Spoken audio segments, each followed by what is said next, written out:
Quero saudar a todos em nome do Senhor Jesus e dizer da nossa alegria, do privilégio de podermos, junto com os irmãos, participar desse culto que nós oferecemos ao nosso Deus. Que Ele se agrade de nós nessa noite, que os hinos, cânticos, leitura da palavra e as orações que já foram feitas sejam aceitas por Ele na mediação de Jesus, para a glória dEle e a alegria do seu povo. Na continuidade do nosso serviço espiritual que prestamos ao nosso Deus, nós ouviremos agora a sua palavra e em seguida a explicação da mesma. Romanos capítulo 8, versos de 5 a 11.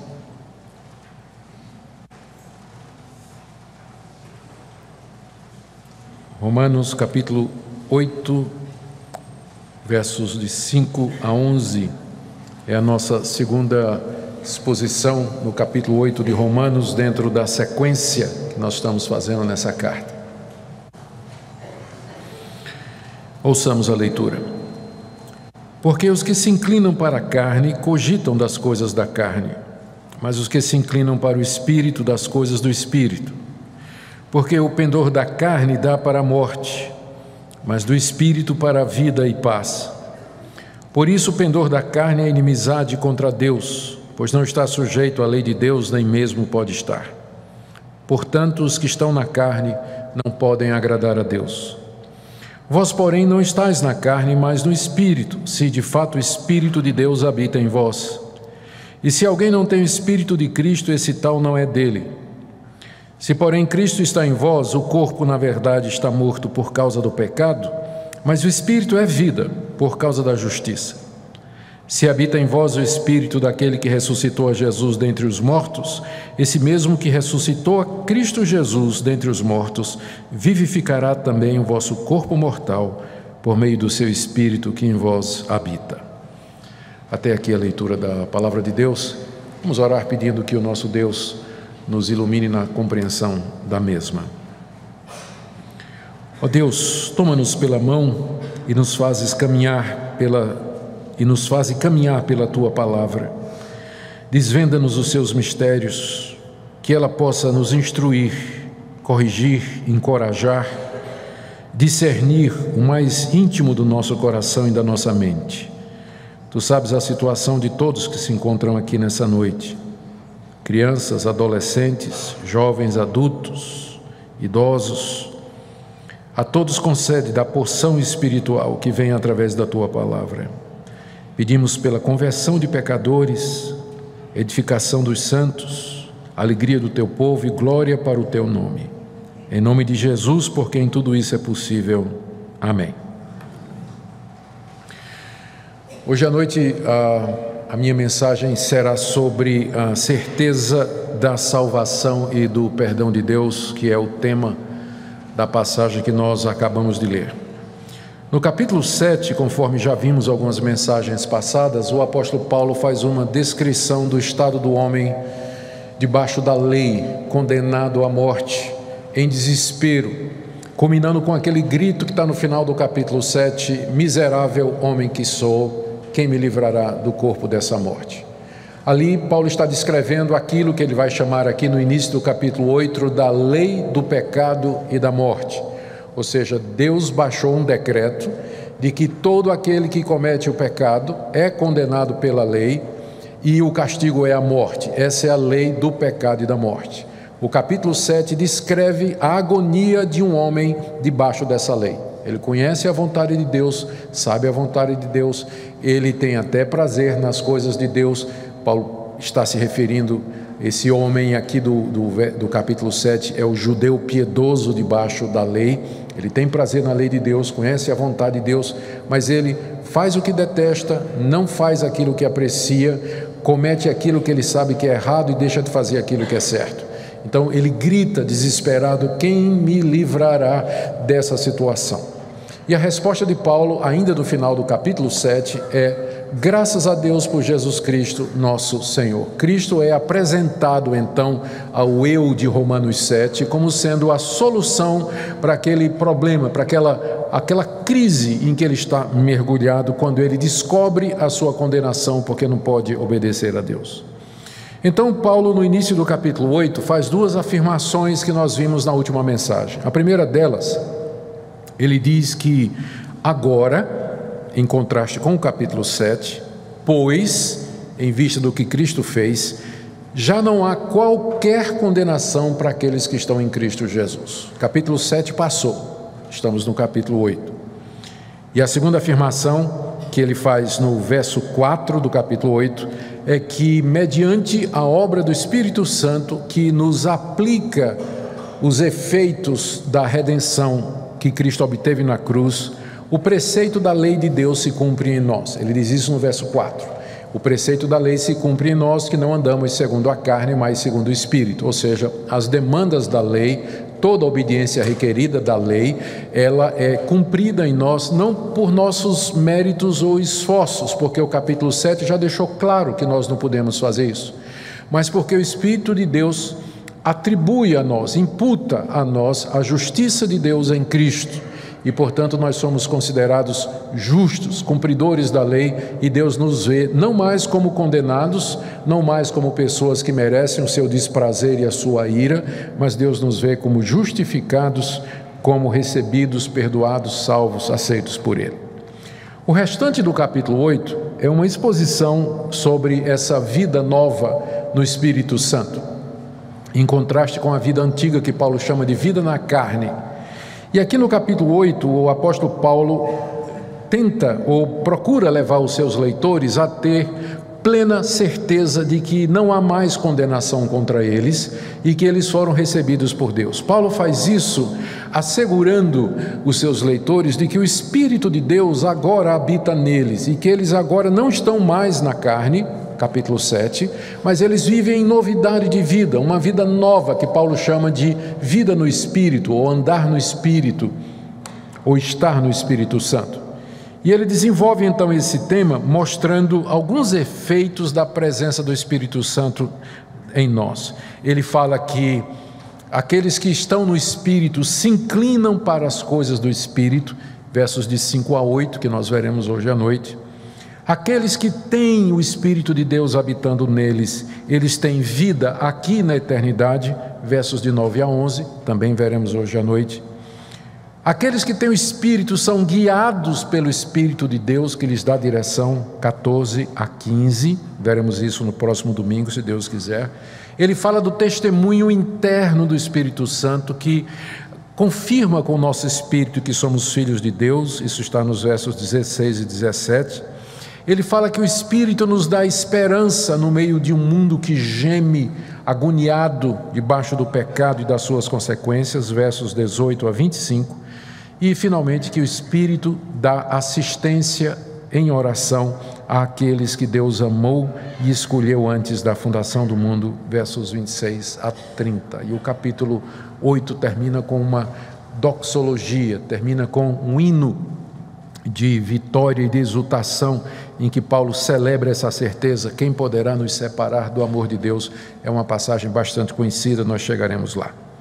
Hoje nós veremos então esses dois primeiros efeitos da atuação do Espírito Santo na vida do cristão, que estão descritos aí nos versos 5 a 11, que são, primeiro, a inclinação da nossa mente e do nosso coração para pensarmos nas coisas de Deus, e também a vida aqui e na eternidade, como resultado da habitação e da presença do Espírito em nós.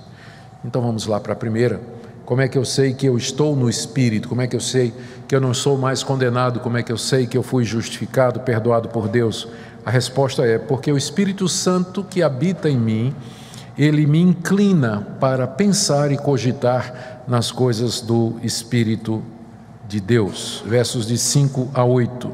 Os que se inclinam para a carne cogitam das coisas da carne, mas os que se inclinam para o Espírito, portanto, é viver não debaixo da influência da carne, mas agora de um poder superior, que é o poder do Espírito Santo de Deus. O que se contrapõe à carne não é a minha vontade, porque minha vontade é a carne, mas o que Paulo contrapõe à carne é o Espírito de Deus, que atua, sobrepuja a carne, nos influencia e nos guia. Quem anda no Espírito então está debaixo do controle e da influência do Espírito de Deus, em contraste à vida na carne, em que as pessoas estão debaixo da orientação e do poder da sua natureza pecaminosa. Portanto, o que Paulo está descrevendo aqui, e esse ponto é importante, não são dois tipos de crente. Às vezes as pessoas ficam com essa impressão. Quando ele diz os que estão na carne, ele não está se referindo aqui a um crente carnal, e quando ele diz os que estão no Espírito, ele não está se referindo ao crente espiritual. Quem está na carne é o descrente. Estar na carne é estar perdido, é estar debaixo da lei, é aquele estado descrito no capítulo 7 de Romanos. Estar no Espírito é ter sido justificado, é não ter mais condenação nenhuma, é andar debaixo da influência e da graça do Espírito Santo de Deus. Esse ponto é importante porque é muito popular entre os cristãos a ideia do crente carnal. E quem popularizou esse conceito do crente carnal foi a famosa Bíblia de Scofield, que é a Bíblia dos dispensacionalistas. A Bíblia é uma Bíblia cheia de notinha de rodapé. E lá comentando 1 Coríntios, capítulo 2 e 3, o Scofield disse que nós podemos classificar a raça humana em 3 categorias. O homem natural, que é o descrente, o crente carnal, que são os coríntios, e o crente espiritual, que é o ideal. Então, você tem 3 possibilidades. Ou você é um homem natural, não é convertido, ou você é convertido, mas é carnal, ou você é convertido e anda uma vida cheia do Espírito Santo. E aí, imagine qual é a categoria que todo mundo quer. Crente carnal, porque você tem o melhor dos 2 mundos, né? Você é crente, você vai para o céu, porque um dia levantou a mão no acampamento de adolescente, aceitou a Jesus no acampamento da mocidade, tomou uma decisão numa igreja, foi batizado na igreja, mas você é carnal, você ainda desfruta dos prazeres da carne, você ainda anda no pecado, faz aquelas coisas erradas. Então você diz assim: eu não quero galardão, eu só quero entrar no céu. Não faço questão de ir lá receber coroa de ouro, recompensa. Se entrar no céu, para mim está bom. Eu tenho uma má notícia para você. Não tem essa categoria na Bíblia. Quando Paulo se refere aos coríntios como crentes carnais, ele está apenas dizendo que o entendimento que eles tinham do Evangelho era como de criança. Tanto é que logo em seguida, depois de chamá-los de carnais, Paulo diz: vocês são crianças em Cristo. Não tem nada ético ali, não tem nada moral, é epistemológico, tem a ver com nível de conhecimento. Os coríntios eram bebês em Cristo. E nesse sentido eles tomavam atitudes que pareciam atitudes de descrentes. No caso, as divisões que tinha na igreja: eu sou de Paulo, eu sou de Pedro, eu sou de Apolo, eu sou de Cristo, e assim por diante.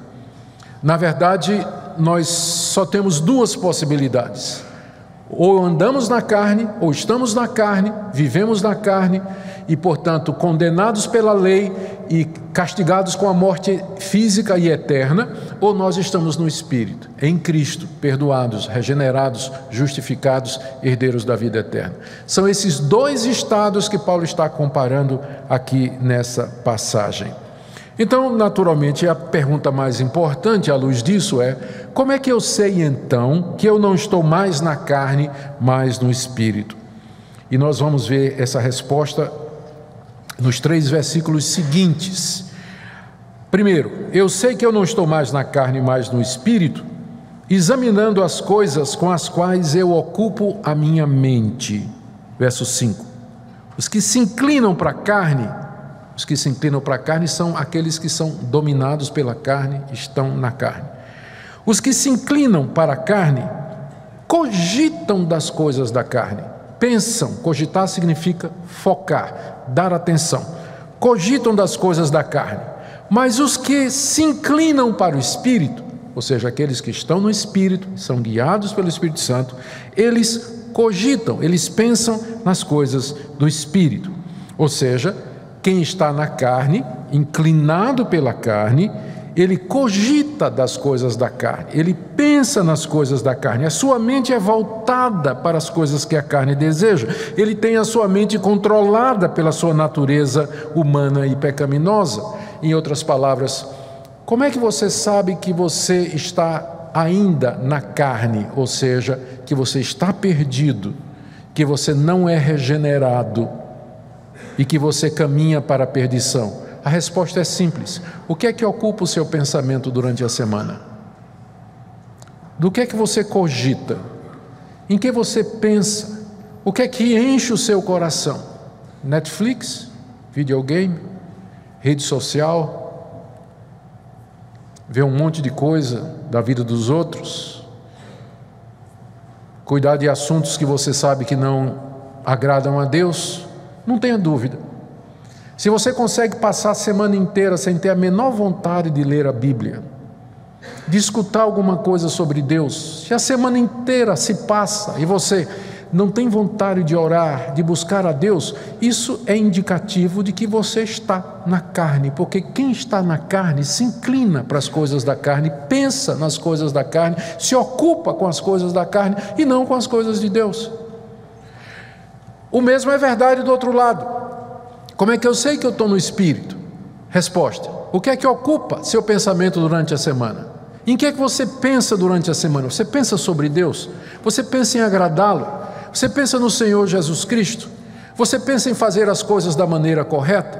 Quando você erra, você se preocupa e busca o perdão de Deus?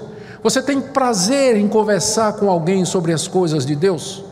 Você curte nas mídias sociais aqueles conteúdos evangélicos que abençoam, que instruem e tudo mais? Se nada disso acontece, não tenha dúvida, o Espírito de Deus não está em você. Não está em você, você está na carne. Então eu sei qual é o meu estado por aquilo em que minha mente se ocupa.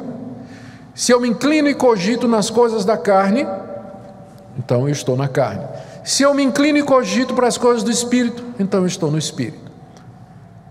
É tão simples quanto isso. Agora, isso não significa que uma pessoa que está na carne, ela não possa eventualmente pensar uma coisa boa e fazer uma coisa boa. Porque há pessoas que estão na carne e que de repente são pessoas honestas, ou pessoas que têm um gesto de caridade para com outros, ou então dão uma palavra de ajuda para outra pessoa, ou são fiéis nos seus compromissos. Mas isso elas fazem apesar delas, isso não é mérito delas e não brota da natureza carnal delas, é aquilo que nós chamamos da graça comum. A graça comum é o favor de Deus sobre toda a humanidade, independentemente se as pessoas acreditam nele ou não. Como Jesus Cristo disse no Sermão do Monte, Deus faz com que o seu sol se levante sobre justos e injustos e que sua chuva caia sobre justos e injustos. Deus abençoa a humanidade não somente com bênçãos materiais, indiscriminadamente, mas Deus também abençoa a humanidade com dádivas do tipo honestidade, bondade, sinceridade, para que a sociedade se mantenha, para que a raça humana continue existindo, porque se Deus não fizesse isso, nós já teríamos nos mordido, devorado e destruído há muito tempo atrás. Então, uma pessoa que está na carne, eventualmente ela pode pensar e fazer alguma coisa boa, mas isso não é mérito dela e não significa que ela está salva. E não significa que ela está salva. Da mesma forma, uma pessoa que está no Espírito, ela, infelizmente, eventualmente, ela pode pensar e fazer alguma coisa errada. Mas isso, ao fazer isso, ela está indo contra a orientação central dela, contra o princípio dominante da sua vida, que é o Espírito Santo. Ela está entristecendo o Espírito Santo, ela está extinguindo o Espírito Santo, está pecando contra o Espírito de Deus. E ela vai se arrepender disso, ela vai confessar a Deus, arrependido do que fez, e ela será restaurada no favor de Deus. Quando a Bíblia fala estar na carne e no Espírito, se refere aos princípios dominantes da vida de cada um. Quem está na carne é dominado por esse princípio de pensar, cogitar, fazer e gostar das coisas da carne. Enquanto que aquele que está no Espírito, ele cogita, ele pensa, é orientado para as coisas do Espírito. Não quer dizer que isso é sempre no mesmo nível e na mesma intensidade, mas quer dizer que quem está no Espírito, finalmente o Espírito Santo vai ganhar. Eventualmente o Espírito Santo vai ganhar no final. E quem está na carne, a carne vai ganhar no final. Pode ter esses momentos de bondade, não é? Mas a carne vai prevalecer no final. Então esses dois estados representam essas duas situações em que a humanidade se encontra diante de Deus. Então, como é que eu sei que eu estou numa ou noutra? Resposta: aquilo que eu penso, aquilo que ocupa o meu coração, aquilo que eu dou a minha atenção durante a semana, durante o meu dia. Segunda resposta de Paulo para a pergunta: como é que eu sei que eu estou na carne e no espírito? Resposta: pelo resultado das coisas com as quais eu ocupo a minha mente. Verso 6. Ele diz assim: o pendor da carne dá para a morte, mas do espírito para a vida e paz. Ele está dizendo aqui, em primeiro lugar, que aqueles que estão na carne se inclinam para a carne e cogitam das coisas da carne, que o pendor da carne, o pendor aqui significa a inclinação final, o resultado final. O resultado final da inclinação da carne dá para a morte. E a morte aqui é morte no seu sentido mais abrangente. É um estado de vazio e de separação de Deus, é um estado de vazio e de separação de outros seres humanos, e finalmente a morte eterna e a separação eterna de Deus no inferno. É isso que o pendor da carne irá produzir. Esse é o resultado de uma vida na carne. E as pessoas que estão na carne, elas já sentem essa morte que se manifesta através da angústia, do vazio, do desespero, da falta de finalidade, da falta de razão de existir.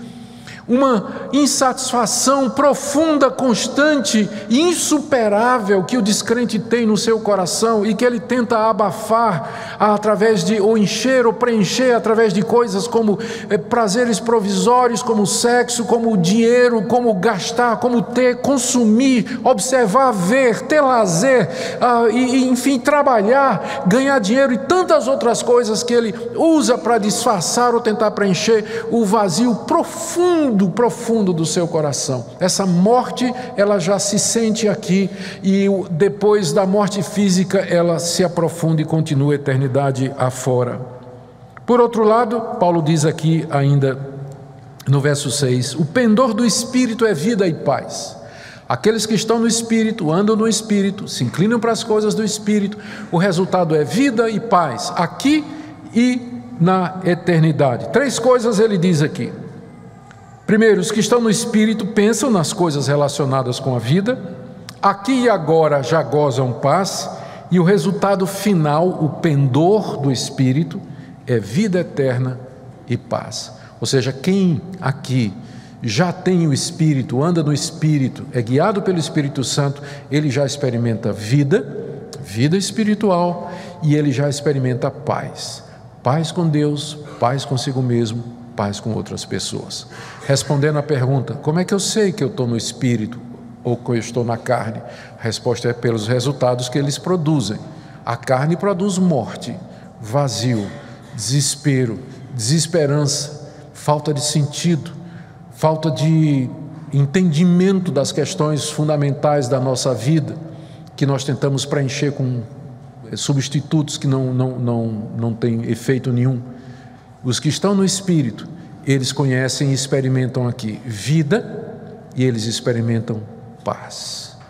Paz verdadeira no relacionamento com Deus e com outras pessoas. Terceira resposta de Paulo para a pergunta, como é que eu sei que eu estou na carne e no Espírito? A resposta é pela minha relação com Deus. Veja o que ele diz aqui no verso 7. O pendor da carne é inimizade contra Deus, porque não está sujeito à lei de Deus, e nem mesmo pode estar. Ele faltou completar, mas os que estão no Espírito, esses têm amizade com Deus, né? Mas Paulo é assim, às vezes ele começa uma sentença e a gente tem que completar, mas é óbvio que já que ele está fazendo um contraste, a segunda parte do contraste a gente tem que preencher. Ele disse aqui, o pendor da carne é inimizade contra Deus. O que é que ele está dizendo? Que a inclinação da carne, ou seja, aqueles que estão na carne, andam na carne, se inclinam para as coisas da carne, que o pendor da carne, que é morte, ele disse isso no verso 6, também é inimizade contra Deus. Por que é morte? Porque é inimizade contra Deus. Deus tem sua lei, Deus tem sua vontade e o seu querer. A carne se revolta contra Deus, quebra a lei de Deus, coloca Deus como inimigo dela, e o resultado disso é a morte. Ou seja, a minha natureza carnal, ela me coloca em inimizade contra Deus. Esse é meu status. Você sabe como é no Facebook, que você vai numa pessoa e vê lá o status, aí você diz, amigo, não é isso? Pois pensa agora num grande Facebook celestial, que você vai lá e clica na figura de Deus e status, inimigo. É esse o seu estado diante de Deus. Ele não te aceitou como amigo, de jeito nenhum. Está em estado perpétuo de inimizade contra Deus. Por quê? O pendor da carne é inimizade contra Deus. É inimizade, porque a carne deseja as coisas que Deus aborrece. Ela faz as coisas que Deus detesta. Por isso que é inimizade. E por que a carne é assim? Veja o final do verso 7. Pois o pendor da carne não está sujeito à lei de Deus. Ou seja, a inclinação da carne nunca é obedecer a Deus, nunca é se sujeitar a Deus, se submeter a Deus. O pendor da carne é se revoltar contra Deus, é desobedecer a Deus. A carne não aceita Deus. Deus diz, não mentirás, a carne quer mentir. Deus diz, não adulterarás, a carne diz, eu quero a imoralidade, eu quero a fornicação, eu quero viver na impureza, eu quero chafurdar na pornografia. Mas a lei de Deus está dizendo, seja puro. Não, mas ninguém vai me dizer o que fazer, eu sou livre, eu faço o que eu quiser. De onde vem isso? Lá do jardim. Não comerás do fruto da árvore. Eu como sim. Eu vou comer sim, Senhor. E nós somos filhos daquele primeiro casal. Nós fazemos exatamente o que Adão e Eva fizeram. Nós não nos submetemos à lei de Deus, nós nos revoltamos, nós queremos cuidar da nossa própria vida como Adão e Eva fizeram, e nós somos herdeiros daquela natureza deles, da corrupção do pecado deles e da culpa também. A carne não se sujeita à lei de Deus, e diz aqui, e nem na verdade pode estar sujeita à lei de Deus, é incompatível como água e óleo, não tem, a carne não se sujeita, ela não obedece, ela não quer, e ainda que ela quisesse, ela não poderia fazer a vontade de Deus. É por isso que a gente diz que o homem natural, no estado em que ele existe, se você der a ele a escolha do Evangelho, escolha, se arrependa e creia, ele não pode fazer. Como é que a carne vai aceitar Jesus Cristo? Como é que a carne vai se arrepender dos seus pecados e receber Jesus como Salvador, se ela é inimiga de Deus, está em revolta contra Deus e contra o seu Cristo? É claro que Deus tem que vir primeiro. Deus tem que abrir o coração, iluminar a mente, tocar, regenerar o homem, para que ele possa se arrepender e crer. A carne não se converte, a carne não escolhe a Deus, ela não se arrepende. Se Deus não tiver misericórdia de você, você vai morrer em rebelião contra Ele, por mais religioso que você seja, vindo à igreja, cantando no coral, pregando desse púlpito, você vai para o inferno.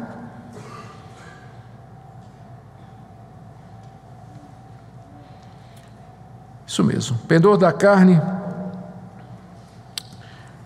é inimizade contra Deus. Por quê? Verso 8. Porque os que estão na carne não podem agradar a Deus. Nada do que você faça pode agradar a Deus. Suas orações não agradam. Seus cânticos não agradam. Seu dízimo não agrada. Sua vinda à igreja não agrada. Sua moralidade não agrada. Se você está na carne, nada do que você faz agrada a Deus. Suas orações são manchadas de egoísmo. Sua bondade é apenas aparente. Seus atos de misericórdia, na verdade, são autogratulatórios. Sua retidão é apenas uma moralidade vazia externa. A carne não agrada a Deus. Quem está na carne não tem como agradar a Deus. E eu não entendo porque é que tem gente que ainda acha que o homem tem alguma participação na salvação dele. Como se o homem tivesse algum mérito, ou alguma iniciativa, ou pudesse dar uma mãozinha para Deus, ou uma ajuda para Deus, quando a Escritura é tão clara. A carne é inimiga de Deus, ela não está sujeita à lei de Deus. Quem está na carne não pode agradar a Deus. Se Deus não tiver misericórdia de você, você está perdido. Você está perdido. Assim, respondendo à pergunta, como é que eu sei que eu estou no espírito ou na carne? A resposta é pelas coisas que você pensa. Em que é que você ocupa seu pensamento? Pelas coisas que você experimenta, morte de um lado, vida e paz de outro, e pelo seu status de amizade com Deus, ou seu status no relacionamento com Deus, inimigo de Deus ou amigo dele, que procura agradá-lo e simplesmente não quer agradá-lo. Por aí você sabe qual o seu verdadeiro estado diante de Deus. Agora, vamos para o segundo ponto geral da mensagem. O primeiro foi esse. Como é que eu sei que eu estou no espírito ou na carne? Resposta de Paulo: por aquilo que você pensa, porque os dois estados puxam em direções opostas. A segunda resposta é pelo resultado do que o Espírito Santo que habita em mim traz. Versos 9 a 11, Paulo acrescenta aqui mais uma evidência. Vamos ver verso a verso. Primeiro, Paulo assegura os seus leitores de que eles não estão mais na carne, mais no espírito. Se vocês prestaram atenção, vocês viram que do verso 5 até o verso 8, Paulo está falando eles, os que andam na carne, os que andam no espírito. Mas agora ele mudou o discurso. Ele agora diz assim: vós, ele aponta o dedo para a sua audiência, como eu fiz agora. Verso 9: vós, porém, não estáis na carne, mas no espírito, se de fato o Espírito de Deus habita em vós. E se alguém não tem o Espírito de Cristo, esse tal não é dele. Como é que Paulo pode fazer essa afirmação? Vocês não estão na carne, mas no Espírito. Note que é uma afirmação, porque essa expressão aí, se de fato o Espírito de Deus habita em vós, Paulo não está levantando dúvida. Aqui é o que em gramática nós chamamos uma condicional de fato. Aqui mesmo no capítulo 8, mais adiante, Paulo vai dizer assim: se Deus é por nós, quem será contra nós? Mas nós sabemos que o que ele quer dizer é o seguinte: já que Deus é por nós, quem será contra nós? Então aquele se ali não está levantando uma dúvida, ele está levantando uma condição de fato. Se Deus é por nós, e já que ele é, quem será contra nós? Então quando ele diz aqui, vocês não estão na carne, mas no Espírito, se o Espírito de Deus habita em vós, na verdade ele está dizendo, já que o Espírito de Deus habita em vocês. Então, já que o Espírito de Deus habita em vocês, vocês não estão mais na carne, mas no Espírito, a presença do Espírito Santo em vocês sendo a principal evidência disso. Como é que Paulo pode fazer essa afirmação?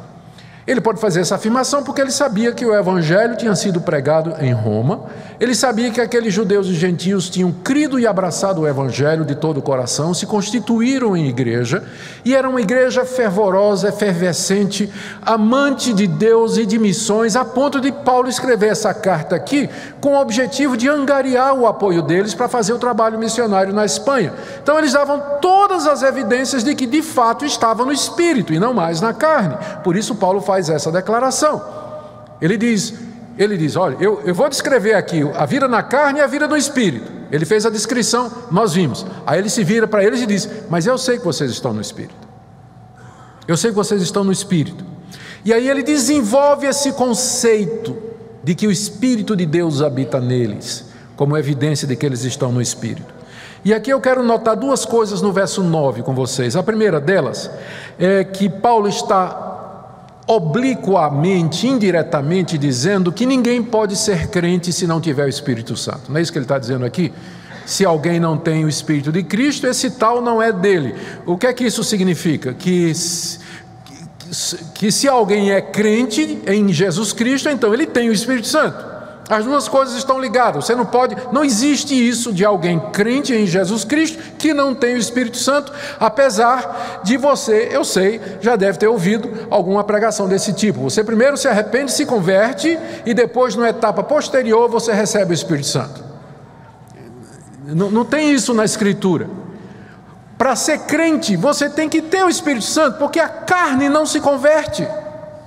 A carne não vira crente. A carne não vira crente.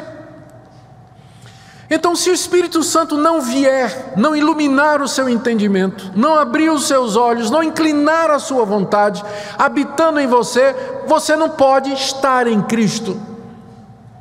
Então, todo crente verdadeiro tem o Espírito Santo desde o dia da sua conversão, desde o dia em que ele foi chamado, regenerado e iluminado pelo Espírito Santo. Ele tem o Espírito Santo a partir daquele dia.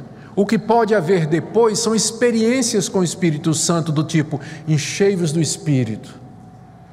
Sim, plenitudes, enchimentos, experiências com o Espírito Santo, isso vem depois, mas nós temos o Espírito a partir do momento em que nós fomos regenerados, justificados, iluminados, recebidos, perdoados por Deus. Mas não é uma experiência posterior. Se alguém, é o que Paulo está dizendo, se alguém não tem o Espírito de Cristo, esse tal não é dele. Segunda coisa que eu queria que você prestasse atenção, é que Paulo aqui, ele diz que ele iguala o Espírito de Deus com o Espírito de Cristo, notou? Veja o versículo outra vez, final do verso 9. Não, o verso todo. Vós, porém, não estáis na carne, mas no Espírito. Se de fato o Espírito de Deus habita em vós. E se alguém não tem o Espírito, você esperaria que ele dissesse de Deus, não é? Para continuar, mas só que ele diz o Espírito de Cristo. Ou seja, na cabeça de Paulo, o Espírito de Deus é o mesmo Espírito de Cristo. Por quê? Porque Cristo é Deus. Cristo é Deus. Essa é uma das passagens que a gente usa para defender a divindade de Cristo no Novo Testamento, que os autores do Novo Testamento estavam conscientes da divindade de Jesus Cristo. Tanto é que ele confunde junta as duas coisas aqui. O Espírito de Deus e o Espírito de Cristo são uma e a mesma coisa. Assim, respondendo à pergunta, como é que eu sei que eu estou no Espírito? Você tem essa resposta aqui. Porque o Espírito de Deus habita em mim. Porque o Espírito de Deus habita em mim. E como é que você sabe que o Espírito de Deus habita em você? Versos 10 e 11, duas coisas que Paulo menciona aqui. No presente, apesar de eu estar morrendo, eu tenho vida espiritual. Verso 10. Se porém Cristo está em vós, esse se porém aqui é a mesma coisa que daquele caso que eu falei. Já que Cristo está em vós, o corpo, na verdade, está morto por causa do pecado, mas o Espírito é vida por causa da justiça. Quando ele diz, se Cristo está em vós, ele está dizendo, se o Espírito está em vocês. E o se aqui é já que Deus, já que Cristo pelo seu Espírito está em vocês, então o Espírito é vida por causa da justiça. Ou seja, seu Espírito vive, não por conta da tua justiça, mas da justiça de Cristo que o Espírito Santo aplicou em você. Mas paradoxalmente, enquanto o meu Espírito vive por conta da justiça, o meu corpo está morto por conta do pecado. Está vendo aqui o paradoxo no verso 10? Nós somos pessoas que todo dia estamos caminhando para a morte, mas o nosso espírito vive. O corpo está morto por conta do pecado. Estamos caminhando cada dia, envelhecendo, decaindo, os dentes estão caindo, os cabelos estão caindo, né? Não vou dizer mais nada, né? Acontecendo. Todo dia a gente se aproxima, estamos com o pé na cova, a verdade é essa. Estamos com o pé na cova. Mas enquanto isso acontece por conta do pecado, porque Deus disse a Adão, tu és pó, e ao pó tornarás, o nosso espírito vive por conta da justiça, daquilo que Cristo fez na cruz, sendo Ele justo, e Deus nos imputou, aplicou, creditou na nossa conta a justiça de Cristo, não a nossa, que nós não temos, mas a dele, por isso nós vivemos. Então, como é que eu sei que o Espírito de Deus habita em mim? Porque meu espírito vive. E qual é a prova de que meu espírito está vivo? Porque eu cogito das coisas de Deus, eu penso nas coisas de Deus, eu me relaciono com Deus, eu falo com Deus e sei que Deus me ouve, eu tenho uma relação de amizade com Deus. Enquanto isso, o meu corpo vai caminhando para a morte, para o fim dele aqui. Esse é o paradoxo em que nós vivemos. Nós somos cidadãos de dois mundos. Não é interessante isso? Nós somos cidadãos do mundo presente que passa, que está debaixo da lei, debaixo da condenação, está se dissolvendo e finalmente vai para o seu fim, tem seus dias marcados. E nós somos cidadãos do mundo vindouro, que já se aproxima, que já foi inaugurado, da nova era, que já nasceu em Cristo Jesus, que já invadiu o tempo presente. Nós vivemos na superposição de dois mundos. Estamos vivendo na era presente, mas somos cidadãos do reino futuro que já se iniciou. Por isso o crente vive esse paradoxo. Ele já está sentado com Cristo na região celestial, mas ele vai morrer um dia. Ele já foi perdoado de todos os seus pecados, mas ele ainda peca. Ele já ressuscitou, está sentado à direita de Deus, mas um dia ele vai morrer. Nós vivemos presos na interseção desses dois mundos, cidadãos de duas realidades. Por isso nosso corpo caminha para a morte, se desfaz.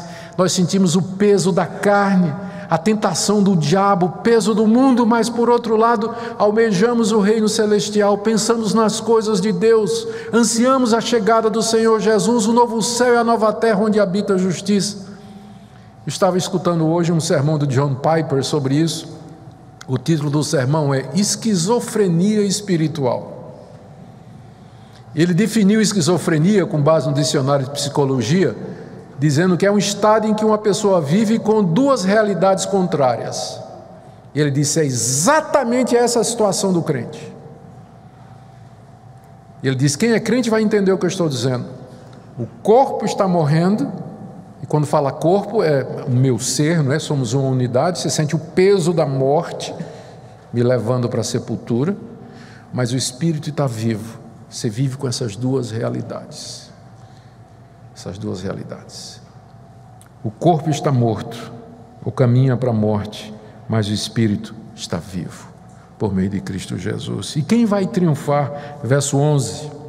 Se habita em vós o espírito daquele que ressuscitou a Jesus dentre os mortos, esse mesmo que ressuscitou a Cristo dentre os mortos, vivificará também o vosso corpo mortal, por meio do seu espírito que em vós habita.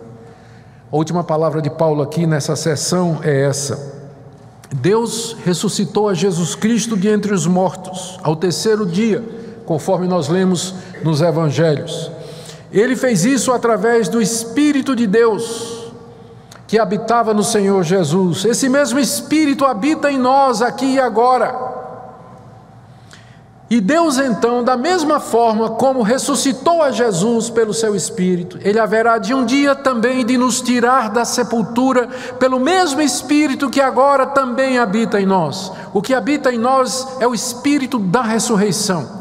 É o Espírito que ressuscitou Jesus há 2000 anos. Esse é o Espírito que habita em nós, ou seja, Ele não será vencido pela morte, como não foi pela morte de Cristo, também não será vencido pela nossa.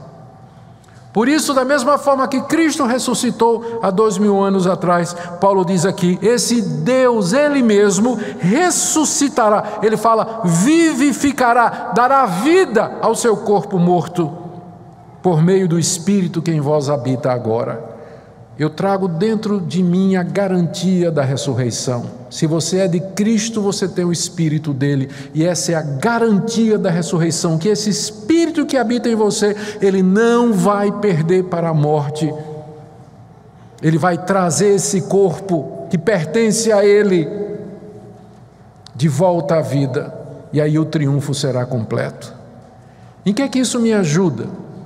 Aqui e agora a gente já sente os efeitos disso. Veja que o alvo de Paulo com tudo isso é assegurar os leitores de Roma, que são cristãos, de que eles foram livres da condenação, como ele disse no verso 1, já não há mais nenhuma condenação. Como é que eu sei disso? Porque o Espírito de Deus está em vocês como garantia, como penhor e como selo.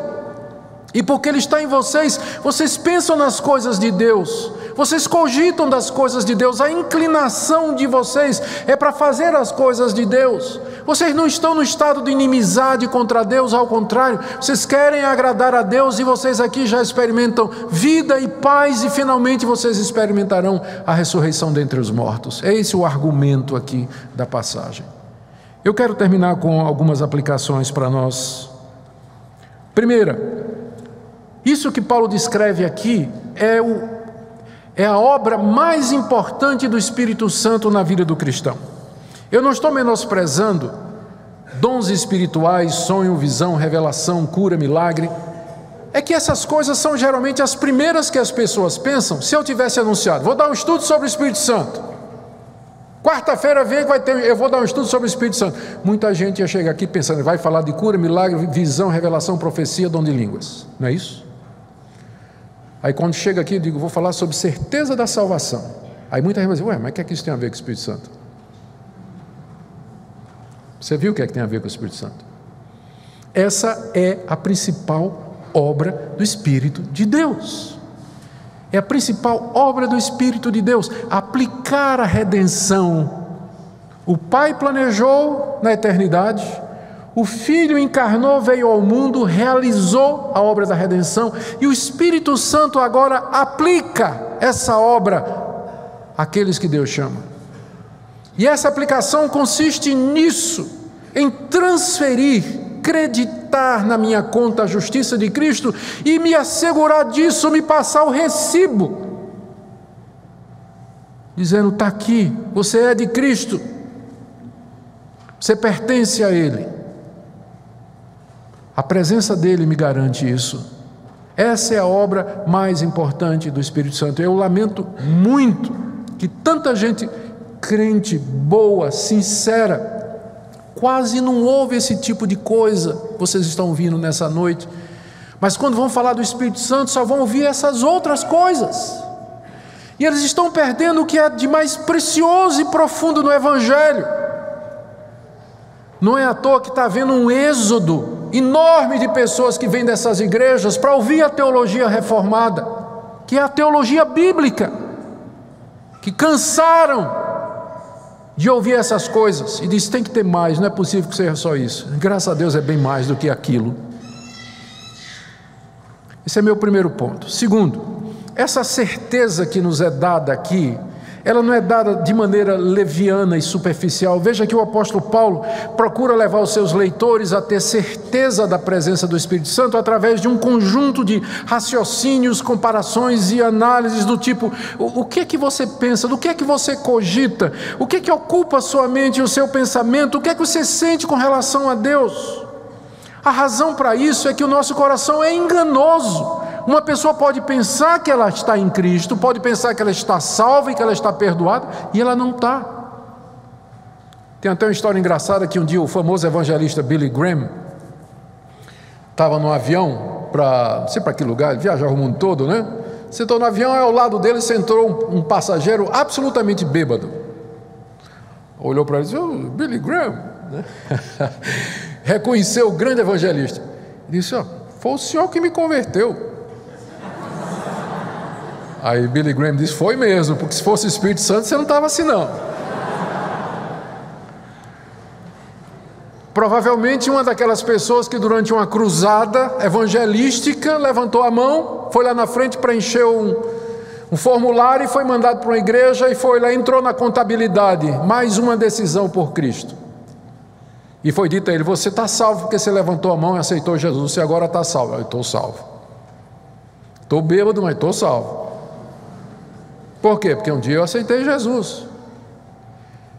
Então esse sistema moderno de apelo e maneira de tratar o Evangelho e a superficialidade com que o pecado é tratado produz conversões falsas, que não são conversão coisa nenhuma. Por isso que Paulo aqui é cirúrgico, ele é detalhado, ele fala da cogitação do pensamento, da inclinação da carne, porque esse é o assunto mais importante da sua vida. Você ter certeza do seu estado diante de Deus. Certeza do seu estado diante de Deus. Terceiro ponto aqui. A carne é o grande obstáculo para a salvação do pecador. Vocês prestaram atenção no que Paulo diz aqui sobre a carne. A carne não pode ser emendada, a carne não pode ser regenerada, a carne não pode ser transformada, ela está em rebelião contra Deus, ela não se submete à vontade de Deus, ela não agrada a Deus, ela não pode agradar a Deus. A carne pode ser somente crucificada, mortificada e finalmente destruída pela morte. Não tem jeito para a carne. Portanto, se você quer ser salvo, aceito por Deus e perdoado, só lhe resta renunciar completamente à carne, a você mesmo, e entregar-se sem reservas a Jesus Cristo como seu único Senhor e Salvador pessoal. Porque não há esperança em você, ou em ninguém, ou nada, ou mérito, qualquer coisa que você faça, a carne não se salva. Ela será destruída, já foi na cruz do Calvário, é o versículo 2 e 3 de Romanos capítulo 8, Deus condenou a carne na cruz no corpo do seu Filho, isso significa que ela vai ser destruída no final. Portanto, não tem jeito de você chegar diante de Deus a não ser de joelhos e quebrantado, humilde, dizendo: Senhor, eu sou um miserável pecador, eu sou carnal, e eu dependo apenas e tão somente da obra completa do meu Redentor e Salvador Jesus Cristo. Aceita-me, perdoa-me, me recebe como teu, apaga as minhas iniquidades, cria em mim um coração novo, concede-me um espírito voluntário. Talvez você esteja aqui nessa noite duvidando da sua salvação. Não espere que venha um anjo do céu, ou ouvir uma voz do céu dizendo que você é crente ou não. Faça o que o apóstolo Paulo diz. Examine sua vida à luz do que você escutou nessa noite. Estava na África do Sul. Quando estava na África do Sul com a Minca fazendo mestrado, eu conheci um dos melhores professores de Novo Testamento que eu já conheci, professor J.J. van der Walt. Ele já estava se aposentando, e eu me lembro um dia que ele contou a história dele. Ele era pastor e professor de teologia durante muitos anos na Igreja Reformada da África do Sul, que foi plantada pela Igreja Reformada da Holanda. Ele era professor, ele era teólogo, era pastor e dava aula no seminário. E um dia ele ficou doente, tinha 60 anos de idade, mais ou menos, 50 e poucos anos de idade. Ficou doente, uma doença que o debilitou, ele teve que ir para o hospital. No hospital ele ficou de cama e não tinha muito o que fazer enquanto recuperava. De repente resolveu ler Martin Lloyd-Jones, os comentários de Martin Lloyd-Jones em Romanos. E começou a ler Martin Lloyd-Jones, começou a ler Romanos, e o homem se converteu. Era professor de teologia, pastor da Igreja Reformada. Se converteu no leito do hospital. No leito do hospital. Pessoas podem estar enganadas a respeito do seu estado diante de Deus. Por isso, hoje à noite, quando você chegar em casa, assim que você puder, se ajoelhe ao lado da sua cama, onde você estiver, com a sua esposa, com seu marido, ou só, e busca a Deus e diga: Deus, eu não quero estar enganado nisso, eu ouvi a pregação nessa noite, eu sei o que eu ouvi, eu não quero estar enganado. Deus, se há em mim algum caminho mau, se há alguma coisa que eu não estou vendo, que está cegando os meus olhos, abre os meus olhos nessa noite. Eu quero que minha conversão seja sincera, eu quero ser um crente verdadeiro, eu não quero ser iludido pelo meu próprio coração que é enganoso, mas eu quero que o Senhor confirme no meu coração a minha conversão e a minha salvação. Faça isso essa noite, e a minha oração vai ser que Deus nessa noite conceda misericórdia e graça a todo aquele que o buscar sinceramente, como Ele promete. Oremos. Ó Deus, a Tua graça se estende para nós nessa noite, E Tu procuras corações quebrantados e arrependidos nessa noite. Oramos que Tu os encontres. Oramos, ó Deus, por aqueles que nessa noite foram sondados pela Tua palavra e que Te amam sinceramente e querem buscar certeza. Concede essa certeza. Ó Senhor, então, mostra a verdade, ilumina os olhos, dá verdadeiro arrependimento e mudança de vida. Eu oro por aqueles que estão aqui, que estão caídos, tropeçaram, estão se sentindo culpados, desesperançosos até. Anima-os, ó Deus, mostrando Tua graça, mostrando que a vida no Espírito é superior à vida na carne e que pelo Espírito nós podemos sobrepujar as obras da carne. Tu és o Deus perdoador, estende o Teu perdão nessa noite a todos nós. Ouve a nossa oração em nome de Jesus. Amém. Amém.